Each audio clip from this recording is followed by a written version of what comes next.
अगर आप लोग भी अपने घर पर ऑर्गेनिक तरीके से सब्जियां खाना पसंद करते हैं तो दोस्तों आज की इस वीडियो में हम आपको कुछ ऐसी केयर टिप्स एंड फर्टिलाइजरों के बारे में शेयर करने वाले हैं जिनसे आप भी अपने ऑर्गेनिक तरीके से कद्दू के पौधे से ज़्यादा फल फूल प्राप्त कर पाएंगे। तो चलिए दोस्तों वीडियो को शुरू करते हैं। तो जैसा कि आप सामने देख सकते हैं हमारे पास में दो तरह की वैरायटी है, एक तो लंबी वैरायटी और साथ में जो दूसरी चीज़ देख पा रहे हैं ये गोल वैरायटी। यानी कि दोस्तों हमने यहाँ पर दोनों वैरायटी लगा रखी हैं और काफ़ी अच्छी तरीके से इन पर फ्लावरिंग भी हो रही है और साथ ही साथ इन पर फल भी देख सकते हैं, ये हार्वेस्ट करने के लायक हो चुके हैं। तो चलिए और भी मैं आपको लंबी वैरायटी के फल दिखा देता हूँ। अब यहाँ पर देख सकते हैं लंबी वैरायटी का फल यहाँ पर भी लगा हुआ है जो कि आप सामने देख पा रहे होंगे। तो चलिए अब बात करते हैं केयर के बारे में कि कद्दू के पौधे की केयर किस प्रकार से करनी चाहिए जिससे कद्दू का पौधा फलों और फूलों से भरा रहे। तो दोस्तों जब भी आपके कद्दू के पौधे पर फ्लावरिंग आना स्टार्ट हो जाए या फिर कह सकते हैं आपके कद्दू के पौधे पर छोटे छोटे फल फूल आना शुरू हो जाएं तो उस टाइम पर आपको पानी का विशेष ध्यान रखना है। यानी कि सिर्फ आपको पौधे में नमी बनाए रखनी है जिससे पौधा सूखने ना पाए। यानी कि बस सिर्फ पौधे की सॉइल में इतनी नमी बनाए रखनी है जिससे पौधा जीवित बना रहे। अगर आप ज़्यादा ओवर वाटरिंग करते हैं तो पौधे पर छोटे छोटे जो फल फूल आना शुरू होते हैं वह फलों में या तो जो फूल है वो फलों में कन्वर्ट होने से पहले ही झड़ जाता है या फिर आपके पौधे पर जो छोटे छोटे फल हैं वह काले पड़ करके सूख करके यानी कि झड़ जाते हैं।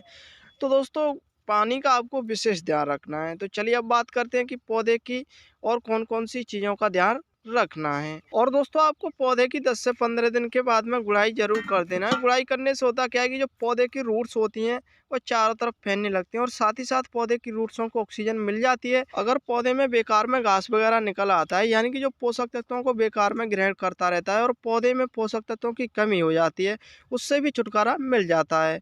तो दोस्तों गुड़ाई करने के साथ साथ आपको वर्मी कंपोस्ट या फिर गोबर की खाद भी लगा देना है। इसको लगाने से होता क्या है कि जो पौधे की ग्रोथ होती है वो काफ़ी फास्ट तरीके से होने लगती है।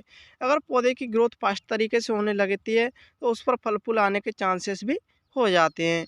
तो दोस्तों इन सभी चीज़ों का आपको विशेष ध्यान रखना है, जब भी जाकर के आप अपने पौधे से छोटे छोटे फल फूल प्राप्त कर पाएंगे। और साथ ही साथ हम आपको बताएंगे किस प्रकार से ज़्यादा अपने कद्दू के पौधे से फल ले सकते हैं। तो दोस्तों इसलिए आप वीडियो को बिना स्किप के देखते रहिए। जैसा कि आप सामने देख सकते हैं हम आ चुके हैं पौधे की रूट्सों के, जो कि आप सामने देख पा रहे होंगे। तो चलिए दोस्तों सबसे पहले हम इस पौधे की गुड़ाई कर लेते हैं, उसके बाद में हम आपको बताएंगे आपको कौन कौन सी चीज़ों का प्रयोग करना है। तो दोस्तों गुड़ाई करते समय एक चीज़ का आपको विशेष ध्यान रखना है, आपको जितनी गहरी गुड़ाई करनी है जिससे पौधे की रूट्स कटने ना पाएँ। अगर पौधे की रूट्स कट जाती हैं तो आप लोग भी जानते हैं कि पौधा सूख भी सकता है, इसलिए दोस्तों आपको इस चीज़ का भी विशेष ध्यान रखना है। तो दोस्तों आप सामने देख सकते हैं हमने यहाँ पर इस पौधे की गुड़ाई करके तैयार कर दिया है, जो कि आप सामने देख पा रहे होंगे। तो चलिए दोस्तों अब बात कर लेते हैं किस प्रकार से आपको कौन कौन से फर्टिलाइजरों का और खादों का यूज करना है। तो जैसा कि आप सामने देख सकते हैं हमने यहाँ पर एक खाली बर्तन लिया हुआ है और साथ ही साथ हमने यहाँ पर इसमें 2 लीटर के लगभग पानी लेकर के रेडी कर लिया है। तो चलिए दोस्तों जानते हैं कौन कौन सी चीज़ें लेनी है। तो दोस्तों आप जो मेरे हाथ में देख पा रहे हैं ये है दोस्तों पोटास। पोटास में कई सारे ऐसे माइक्रो न्यूट्रंस पाए जाते हैं जो कि पौधे को फलों और फूलों से भर देता है। और साथ ही साथ आपको कौन सी चीज़ें लेनी है वो भी मैं आपको दिखा देता हूँ। तो दोस्तों आप जो चीज़ देख पा रहे हैं ये हमने सीवीड लिया हुआ है। सीवीड को दोस्तों आपको 10 ग्राम के लगभग यानी कि 1 चम्मच के बराबर डाल लेना है। तो चलिए दोस्तों हम सीवीड को भी इस पानी में डाल लेते हैं। तो दोस्तों आप सामने देख सकते हैं हमने यहाँ पर सीवीड को भी इस पानी में डाल करके तैयार कर दिया है। यानी कि दोस्तों इन दोनों चीज़ों को डाल करके तैयार कर दिया है।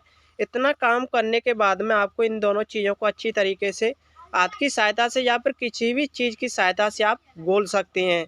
तो दोस्तों घोलने के बाद में आपका जो फर्टिलाइजर बन करके तैयार हो जाएगा। तो आप सामने देख ही सकते हैं हमारा जो फर्टिलाइजर है वो 1 मिनट से 1.5 मिनट की कड़ी मेहनत करने के बाद में हमारा जो फर्टिलाइजर है वो पूरी तरीके से बन करके रेडी हो चुका है। यानी कि जो दोनों चीज़ें थी वह काफ़ी अच्छी तरीके से घुल करके तैयार हो चुकी हैं।